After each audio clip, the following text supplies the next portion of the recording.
সে হাদিসের উপর আমলের একটা পদ্ধতি বলতে পারেন। সেটা হলো, ধরেন কেউ নতুন গাড়ি কিনেছে, নতুন বাড়ি করেছে, বা এমন কিছু আছে যেটা দেখে অন্যদের মানে একেবারে যেটাকে বলে হিংসাত্মক দৃষ্টি পড়তে পারে, বদনজর পড়তে পারে, তখন বদনজর যেন না পড়ে সেজন্য ওই বস্তুর উপরে তারা মাশাআল্লাহ তাবারাকাল্লাহ এই জাতীয় কিছু লিখে রাখে। এটা মানেই হলো এটা দেখে যেন যার নজর পড়বে সে যেন মাথায় আসে, ও নবী সাল্লাল্লাহু আলাইহি ওয়াসাল্লাম যে বরকতের দোয়া করতে বলছেন, তাহলে আর ক্ষতি হবে না। তাহলে সে নিজের এটা দেখার পর নিজের স্মরণ হবে এবং সে বলবে যে আল্লাহ বরকত দান করো।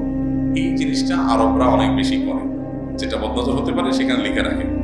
এখন ছেলের গায়ে তো আর মাশাআল্লাহ তাবারাকাল্লাহ লিখে রাখতে পারবেন না। এই জন্য ওখানে কেউ দেখে যদি বলে ওয়াও মাশাআল্লাহ বা অন্য কিছু, তারা বলবেন ভাই তাবারাকাল্লাহ বলেন বা বরকতের দোয়া করেন। আর যদি বলার মতো না হয় বা কারো বদনজর লেগে যায়, আপনি ধারণা করছেন এটা বদনজর লেগে গেছে, দেখুন আমরা একটু চোখ কান খুললে কিন্তু দেখবো, বিশেষ করে বাসা বাড়িতে বাচ্চাদের ক্ষেত্রে এই জিনিসটা একেবারে পরিষ্কার দেখা যায়। অনেক সময় নিজেদের ক্ষেত্রে হয় যে কারোর সামনে খেয়েছেন, একটু বেশি খাইছেন, কি হয়তো খুব রাক্ষসের সামনে দিয়ে তাকা রয়েছে, এরপর দেখুন পেট খারাপ হয়ে গেছে। এটা কোনো সাইন্টিফিক কারণ বা ব্যাখ্যা আপনি খুঁজে পাবেন না, স্পিরিচুয়াল কারণ যে বদনজর লেগেছে।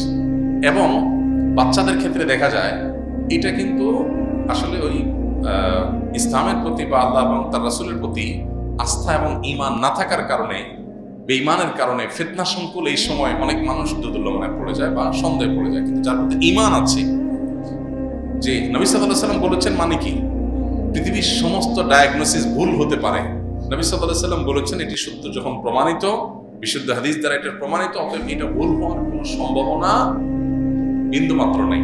এটা নিশ্চিত মহাসত্য, কারণ এটা মহাসত্য আল্লাহর তরফ থেকে আসে, সো এটা ভুল হওয়ার সম্ভাবনা নাই। সেই ইয়াকিন থেকে আপনি যদি একটু তাকান আপনার ফ্যামিলিতে, আশপাশে, আপনি দেখবেন দিনের আলোর মতো পরিষ্কার আপনার কাছে যে কিভাবে বদনজর মানুষকে ক্ষতিগ্রস্ত করে। অনেকে এই বিষয়গুলোকে আমরা অনেকে, এখন তো সায়েন্স এবং টেকনোলজির যুগে সব কিছুতে আমরা লজিক খুঁজি।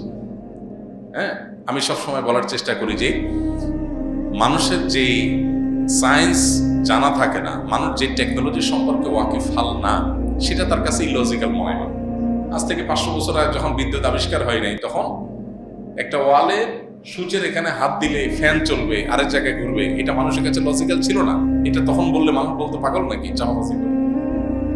তো এই যে মানুষ বদনজর দিলে একটা মানুষ দূরে থেকে ক্ষতিগ্রস্ত হয়ে যায়, মুখে কিছু বলবেও না।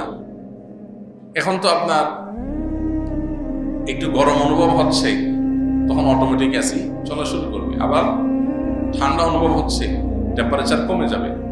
এখন সেই টেকনোলজি চলে আসছে। ভয়েস কমান্ড তো কমন, তাহলে যখন ভয়েস কমান্ড পৃথিবীতে আসে নাই, তখন হাই স্ত্রী কলমুক, হাই গুগল কলমুক, হ্যাঁ, গাইরে বলল যে open the door. Voice command দিয়ে যে অনেক কাজ করা যায়, মুখে বললেই হয়ে যাবে, কিছু করা লাগবে না। এটা এই টেকনোলজি যখন আসে না পৃথিবীতে, তখন কি মানুষের বুঝে আসছে? আসে না, মানুষের কাছে ইলজিক্যাল মনে হয়েছে। ঠিক একইভাবে বদনজর দ্বারা কিচ্ছু বলবে না, শুধু তাকাবে আর ক্ষতি হয়ে যাবে, এটা মানুষের কাছে বুঝে না আসলেও এটা মহাসত্য। কারণ আমার কাছে বাহ্যিক দৃষ্টিকোণ থেকে যেহেতু এই টেকনোলজিটা কিভাবে কাজ করে, আল্লাহর এই সিস্টেমটা কিভাবে কাজ করে এটা আমি জানি না, সেজন্য এটাকে আমার কাছে অযৌক্তিক মনে হতে পারে, কিন্তু এটা মহাসত্য। এই জন্য এটা থেকে বাঁচার জন্য চেষ্টা করা। কারোর বদনজর যদি লেগে যায়, আপনি জানেন যেটা বলছিলাম যে বাসা বাড়িতে অনেক সময় দেখা যায় বাচ্চাটা অমুকের কাছে যাওয়ার পর বা অমুক আসার পর এরপর থেকে দেখা যায় অসুস্থ হয়ে গেছে অস্বাভাবিকভাবে, একটু খেয়াল করলে দেখবেন এই জিনিসগুলো ধরা পড়বে। এরকম হলে সেক্ষেত্রে যার বদনজর লেগেছে তার উযু করা পানি বা হাত মুখ ধোয়া পানি তার কাছ থেকে চেয়ে নেওয়া গেলে ভালো। আর যদি সে মাইন্ড করে মনে হয় তাহলে কৌশলে কোনোভাবে তার কোনো ব্যবহৃত পানি, এটা মানে একেবারে অপরিচ্ছন্ন পানি তো আর না, নিশ্চয়ই স্বাভাবিক যে ব্যবহৃত পানি, সে পানি, বিশেষ করে উযু করা পানির কথা বলা হয়, হাত মুখ ধোয়া পানি, যদি কোনোভাবে সংরক্ষণ করা যায় এবং